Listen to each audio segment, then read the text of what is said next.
Hello friends, welcome to expertdemo.com। I am Dhirendra again. और आज हम बात करने वाले हैं कि एक रोटी मेकर की मदद से फूली हुई फ्लफ़ी रोटियां, अच्छी तरह से कुक्ड रोटियां किस तरह से बनाई जाती हैं।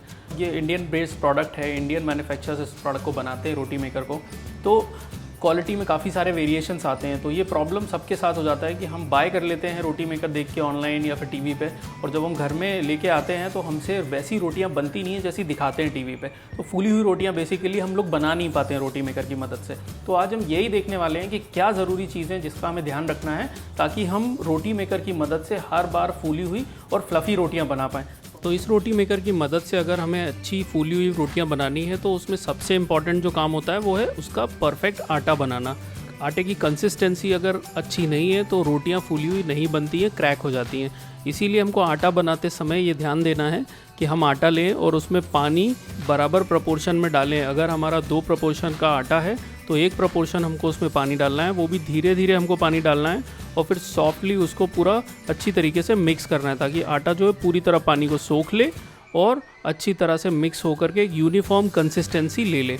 अब हमें ये ध्यान रखना है कि ये जो आटा बनेगा ये हमारा नॉर्मल आटे से डबल सॉफ्ट होना चाहिए, और इसी के लिए हमको थोड़ा सा ऑयल और उसमें मिला देंगे अगर, तो उसकी जो कंसिस्टेंसी है, सॉफ्टनेस है, वो आटे की और बढ़ जाएगी, जिससे कि हमारी जो रोटियां हैं इसमें अच्छी तरह से फूलेंगी और पूरी तरह से कुक भी होंगी, क्रैक भी नहीं होंगी। देखिए इस तरह की कंसिस्टेंसी हमारी होनी चाहिए आटे की, ये हमको बहुत ध्यान रखना है। अगर हम ऐसा आटा बनाते हैं तो रोटियां हमारी परफेक्टली कुक होगी और अच्छी तरह से फूलेंगी भी। अब रोटी मेकर को यूज़ करने के लिए हमको स्विच ऑन करना है और वेट करना है कि इंडिकेटर ऑफ हो जाए। जैसे ही इंडिकेटर ऑफ होगा इसका मतलब हमारा रोटी मेकर रेडी है कुकिंग के लिए। इसके बाद हमें ये ध्यान देना है कि लोई को सेंटर से थोड़ा सा ऊपर रखना है। लोई को रखने के बाद हमें यूनिफॉर्म प्रेशर से लिड और हैंडल को एक साथ प्रेस करना है ताकि रोटी हमारी गोल आकार ले ले। इससे रोटी बिल्कुल गोल आकार ले लेगी और अच्छी तरह से कुक होगी। तो एक तरफ हमको 15 से 20 सेकंड उसको कुक करना है। जब हल्का हल्का हीट हमें समझ में आने लगे कि रोटी कुक हो गई है, बबल्स आ रहे हैं, तब हमको उसको फिर पलट के दूसरी तरफ भी 15 से 20 सेकंड उसको कुक करना है। ये ध्यान में रखना है कि हमको हर तरफ वैसा कुक करना है जैसा हमको रोटी, जितनी ज़्यादा कुक रोटी चाहिए। दूसरी तरफ हमने 15 से 20 सेकंड कुक किया और उसमें बबल्स आना शुरू हो जाएंगे। वो बबल्स थोड़ा सा ब्राउन हो जाए जब, और थोड़ा रोटी उठने लगे, उसमें थोड़ा सा हॉट एयर आने लगे, वो हमको मॉनिटर करना है। जैसे ही हॉट एयर आने लगेगी फिर हमको रोटी को वापस से पलट देना है, और पलटने के बाद हम ध्यान देंगे कि अब एकदम से बबल्स आने लगे हैं रोटी के अंदर, हॉट एयर जो है अपने आप अंदर जाने लगी है।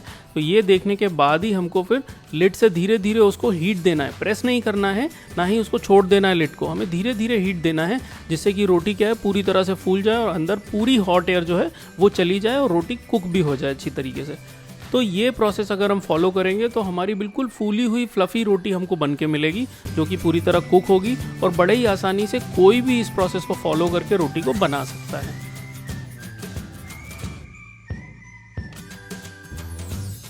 तो फ्रेंड्स, आपने देखा कि रोटी मेकर की मदद से हम किस तरह से फूली हुई रोटियां और वैसी ही रोटियां बना सकते हैं जैसे कि हमें टीवी में जब डेमो दिखाते हैं तब हम बना पाते हैं। तो अगर हम इन बातों का ध्यान रखेंगे जो भी हमने आज देखा, तो बड़े ही आसानी से हम रोटी मेकर की मदद से बहुत ही कम टाइम में फूली हुई बिल्कुल गोल रोटियाँ और अच्छी तरह से कुक्ड रोटियाँ बना पाएंगे। तो फ्रेंड्स, इस डिमॉन्स्ट्रेशन में आज के लिए इतना ही। आई होप कि हमने सारे इंपॉर्टेंट पॉइंट रोटी बनाने से लेकर हमने कवर किए हों और आपको एक्सप्लेन कर पाए। आई होप कि ये डिमॉन्स्ट्रेशन देखने के बाद आप भी अपने रोटी मेकर को एक जगह कोने में रखा नहीं छोड़ेंगे, उसको अच्छी तरह से ऑप्टिमम उसका यूज़ करेंगे और किचन में एवरी डे उससे फूली हुई फ्लफ़ी रोटियां बना पाएंगे। आगे भी हम इसी तरह का प्रोडक्ट लेकर आएंगे जिससे कि हम उसकी जो यूटिलिटी है, उसकी जो यूएसपी है, उसको अच्छी तरह से आपके सामने रखें और आपके यूज़ में लेके आ पाएँ।